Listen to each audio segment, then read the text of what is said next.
ఈరోజు సుప్రీంకోర్టులో ఏదైతే పార్టీ ఫిరాయించిన వాళ్ళపైన విచారణ జరగనుంది. నిజంగానే పార్టీ ఫిరాయించిన వాళ్ళపైన విచారణ జరిగి వాళ్ళ ఎమ్మెల్యేలు సస్పెండ్ అయ్యే పరిస్థితి కనిపిస్తుంది. ఎందుకంటే రేవంత్ రెడ్డి చెప్పాడు నిన్న నిజామాబాద్ ఎందుకు బై ఎలక్షన్స్ రావాలా, గత బీఆర్ఎస్ ప్రభుత్వంలో కూడా టీడీపీ నుంచి కాంగ్రెస్ నుంచి వచ్చారు కదా, వాళ్ళది మరి ఎందుకు అప్పుడు బై ఎలక్షన్స్ రావాలి, ఇప్పుడు ఎందుకు వస్తాయి అంటున్నారు.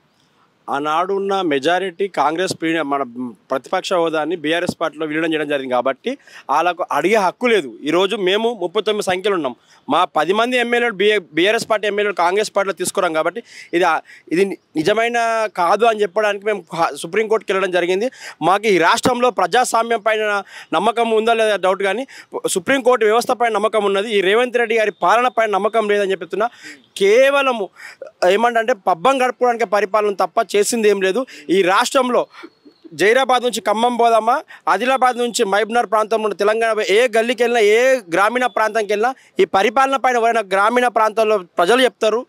రానున్న రోజుల్లో ఈ కాంగ్రెస్ ప్రభుత్వానికి తగిన గుణపాఠం చెప్తారని చెప్తున్నారు. పార్టీ ఫిరాయించిన వాళ్ళపై హైకోర్టు సుప్రీంకోర్టు విచారణ జరిపితే వాళ్ళను పదవుల నుంచి వెళ్ళి మళ్ళీ ఎలక్షన్లో పోటీ అవకాశాలు కనిపిస్తాయి. తెలంగాణలో బై ఎలక్షన్స్ వచ్చే అవకాశాలు కనిపిస్తున్నాయి. ఈ ప్రభుత్వానికి నేను సూటి ప్రశ్న ఇస్తున్నా. ఈ రాష్ట్రంలో ఉన్న స్పీకర్ మన గడ్డం ప్రసాద్ గారికి అసెంబ్లీలో ఫిరాయింపుల పైన మేము ఇచ్చిన ఫిర్యాదు పైన ఎందుకు తీర్మానం చేయట్లేదని అడుగుతున్నాం. ఈరోజు మేము నీకు తీర్మానం చేయాలంటే రేవంత్ రెడ్డి పర్మిషన్ కావాలి. మీరు రాజీనామా ఆమోదిస్తే ఈ 10కి 10 ఓడిపోతామని చెప్పేసి ఇంటెలిజెన్స్ రిపోర్ట్ ముఖ్యమంత్రి దగ్గర పూర్తి స్థాయిలో ఉంది కాబట్టి ఈ ఫిరాయింపుల ఎమ్మెల్యే పైన నిర్ణయం తీసుకోవడానికి ఈ రేవంత్ రెడ్డికి ధైర్యం చాలట్లేదు. సుప్రీంకోర్టు పదే మొట్టికాయలు వేస్తుంది కదా, స్పీకర్ గారు ఎందుకు నిర్ణయం తీసుకుంటలేరని. ఇప్పుడు సుప్రీంకోర్టు గైడ్ లైన్స్ కూడా దానిని ఫాలో కానీ ముఖ్యమంత్రి అంటే రేవంత్ రెడ్డి గారు. కవితక్క విషయంలో కూడా తన వ్యక్తిగత బెయిల్ పైన వచ్చింది, తన వ్యక్తిగత విమర్శలు చేయొద్దని చెప్పి కూడా సుప్రీంకోర్టు ఈ ముఖ్యమంత్రి రేవంత్ రెడ్డి గారు చెప్పడం జరిగింది. దాన్ని కూడా పక్కదారిని పట్టించి ఈ కేసీఆర్ కుటుంబం గారి పైన ఒకటే పని పెట్టుకొని ప్రజలకు పరిపాలన చేయాల్సిన ఆలోచన లేదు. కానీ ఈ కేసీఆర్ కుటుంబం పైన అక్రమ కేసులు పెట్టడము, వ్యక్తిగత విమర్శ చేయడమే తప్ప ఈ దమ్ము ఉంటే రేవంత్ రెడ్డి చెప్తున్నారు. చిట్టినాయుడు రేవంత్ రెడ్డి చెప్తున్నారు. మల్కేర్ పార్లమెంటు మా దగ్గర ఎంపీ గెలిచినప్పుడు ఒక్క రూపాయి అభివృద్ధి చేయలేదు. నేను ఏమంటున్నా, మా మల్కేర్ పార్లమెంట్ కాన్ఫరెన్స్ లో 7 ఉంటాయి, 7 కాన్స్టిట్యూన్సీలు ఉంటాయి. ఇక్కడ నుంచి కుక్కడపల్లి నుంచి ఎల్బీనగర్ పెట్టుకున్నా, ఎల్బీనగర్ నుంచి మల్కాజిగిరి కానీ, మేడ్చల్ కానీ, కంటోన్మెంట్ కానీ, కుత్బులాపూర్ కానీ ఏ కాన్స్టిట్యూన్సీకి వెళ్ళి నీ 7 సంవత్సరానికి వచ్చే కోట్లు ఎవరికి ఇచ్చినావు అని చెప్తే కాంగ్రెస్ కార్యకర్తలకు ఉన్న కాంటాక్ట్లకు ఇచ్చిన తప్ప నిజమైన బస్సులో ఒక మోరికాడ చేసినవా లేకపోతే కమిటీలు కట్టినవా దేనికైనా చర్చ మీద సిద్ధంగా ఉన్నా. మల్కాజిగిరి పార్లమెంట్ ప్రజలు కూడా ఈరోజు రాష్ట్ర ముఖ్యమంత్రి గారు, మీరు ముఖ్యమంత్రి అయినాక కూడా ఏమని చెప్పినామండి, కామారెడ్డి ఎలక్షన్లో 42% స్థానిక ఎలక్షన్లో బీసీ డికషన్ ఇస్తా అని చెప్పినావు. అవి ఇంతవరకు అమలు పరచలేదు. వరంగల్లో రైతు రుణమాఫీ చేస్తారు, 2 లక్షల రుణమాఫీ చేస్తాను, రైతు బంధువులు పెంచుతా అని చెప్పినావు. ఇచ్చినావా? దానికి అసెంబ్లీ ఎందుకు చర్చ ఇవ్వడానికి అడుగుతున్నాం మా కేటీఆర్ గారు. పూర్తిగా తెలంగాణలో రైతులందరికీ 2 లక్షల లోపు ఉన్న వాళ్ళకు రుణమాఫీ అయిందని చెప్పేసి అసెంబ్లీ సాక్షిగానే వాళ్ళు లెక్కలు బయట పెట్టి ఏం చెప్తారు ఈ విషయం. ఇప్పుడు నేను ఏమంటున్నా, మాకు సొంతంగా మొన్న రీసెంట్గా మా కొడంగల్లో నియోజకవర్గం, రేవంత్ రెడ్డి నియోజకవర్గంలో మా కేటీఆర్ గారు సవాల్ విసిర్రు.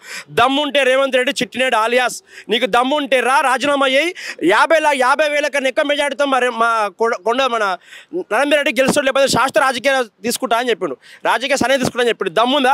దానిపైన మాట్లాడలేదు. కానీ ఈరోజు మంచిర్యాల జిల్లాలో దానిపైన మాట్లాడుతున్నాడు. నీకు దమ్ముంటే కేటీఆర్ సవాల్ విసిరి మాట్లాడు.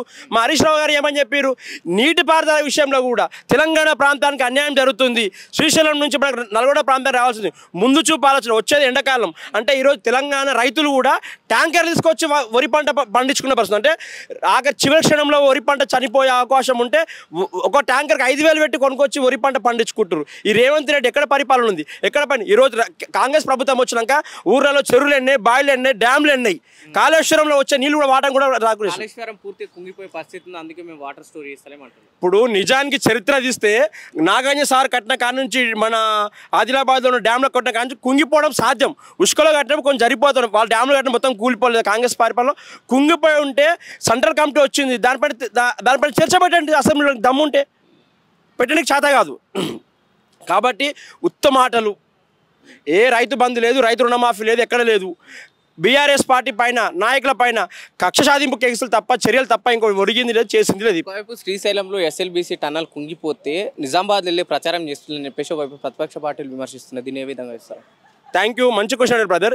ఎస్ఎల్బీ టన్లో జరిగిన ఒక 8 మంది కార్మికులు ఉంటే ఈ సొంత జిల్లా మంత్రి దుబాయ్కి వెళ్ళి సంబరాలు చేసుకుంటాడు. అంటే విలాసాలకు ఎంజాయ్ చేస్తాడు కోమటిరెడ్డి వెంకరెడ్డి. నీకు ఇక్కడ సొంత జిల్లాలో ఎస్ఎల్బి టర్న్ పూర్తి చేస్తే ఇంతవరకు చేయలేదు. గతంలో కేసీఆర్ ప్రభుత్వంలో ఇంత అంత అయింది, కానీ అది ఎవరి పరిపాలన వల్ల అయింది? ఇంత కేసీఆర్ గారి పరిపాలన కొంచెం పని ముందుకు సాగింది. ఈ ప్రభుత్వంలో చేసింది ఏం లేదు.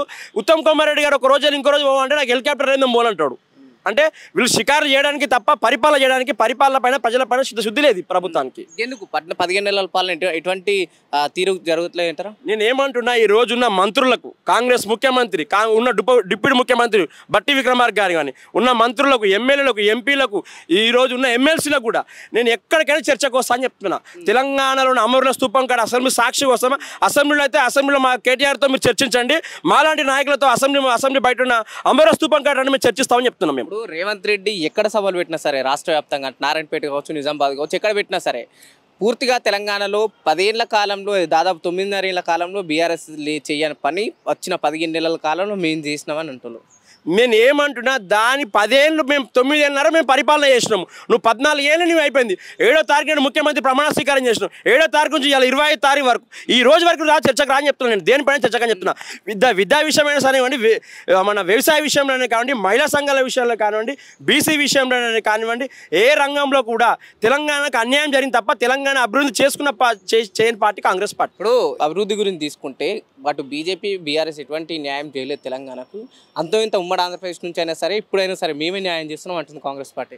న్యాయంగా కొట్లాడిన పార్టీ గులాబ్ పార్టీ, కేసీఆర్ నాయకత్వంలో తెలంగాణ వచ్చింది. తెలంగాణ అభివృద్ధి ఎవరైంది? లక్ష్మీ కళ్యాణ పథకం ఎవరు ఇచ్చారు? కేసీఆర్ గారు ఇచ్చారు. రుణమాఫీ ఎవరు చేసి? కేసీఆర్ ఇచ్చారు. దళిత బంధు ఎవరు ఇచ్చారు? కేసీఆర్ ఇచ్చారు. రైతు బంధు ఎవరు ఇచ్చారు? కేసీఆర్ ఇచ్చాడు. ఇంటింటికి మిషన్ భగీరథ కాకనీళ్ళ పైప్ లైన్ ఎవరు ఇచ్చారు? కేసీఆర్ గారు ఇచ్చారు. ఇంకేమి ఇస్తారు? నువ్వేమి ఇచ్చినావు కాంగ్రెస్ పార్టీ అంటున్నా? రైతులు ఆత్మహత్యలు చేసుకున్నావు, నువ్వు సంబరాలు చేసుకోవాల్సి రాదు. రైతుల ఆత్మహత్యలకు కారణమైన సంస్థా సభ పెట్టుకోవాలని చెప్తున్నా. సంతాప సభ పెట్టుకోవాలి కాంగ్రెస్ పార్టీ. అంటే ఇది ఎక్కడ చూసినా ఇదే ప్రభుత్వానికి వైఖరిపై వ్యతిరేకత కనిపిస్తుంది. ఎటువంటి 15 నెలలు ఎటువంటి అభివృద్ధి కాలేదు తెలంగాణలో, కేవలం అన్యాయం జరిగింది తెలంగాణకు తప్ప ఎటువంటి న్యాయం జరగలేదని చెప్పేసి అటు ప్రతిపక్షాలతో పాటు ప్రజలు కూడా పెద్ద ఎత్తున ప్రభుత్వాన్ని విమర్శించడం జరుగుతుంది.